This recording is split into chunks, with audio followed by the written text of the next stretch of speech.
Save the Children works with children communities across the world in a lot of very difficult situations, particularly in many countries that are affected by conflict. And one of the biggest concerns for us is sexual abuse of children in these contexts. We did research in Ivory Coast, in southern Sudan, and in Haiti to talk to children to find out or to get an idea of the extent of sexual abuse by UN peacekeepers and aid workers. We know it's a problem. We've done two bits of research into the issue in Liberia previously to that.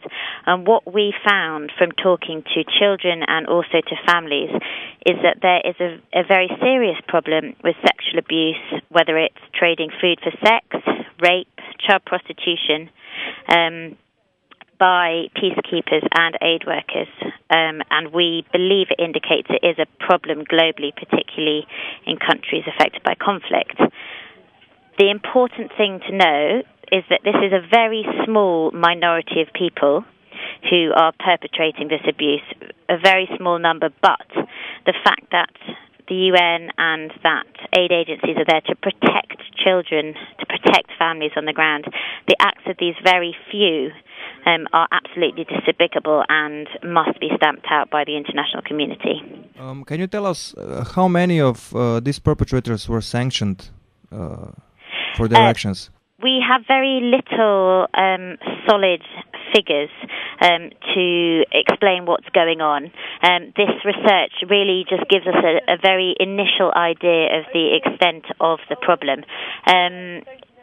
We know that the problem of sexual abuse is very, very underreported by children who suffer. The children are often too scared to report sexual abuse. They believe the aid that they're receiving might be taken away from them. They're often mocked within their own communities. So one of the main findings of this research is that even though there are some procedures in place to stop sexual abuse of this kind, that there's a huge gap for the actual communities. They feel unable to report the abuse. What weapons do you have for confronting these situations? Do you have any tools, maybe? Absolutely. Save the Children works with children all over the world. This is a huge concern for us. Whenever we employ any staff members, they go through a child protection training and sign up to Save the Children's Code of Conduct, which states that any sort of involvement, sexual involvement or abuse of children under 18 is completely forbidden and that they will be sacked if anything of that occurs. So we protect to the utmost when employing new staff.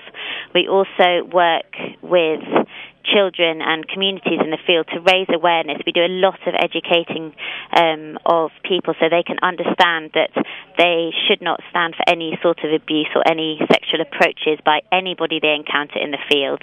And if it's UN or if it's an aid agency, that they must come forward, and they can come forward to talk to a member of staff and to get it reported and dealt with.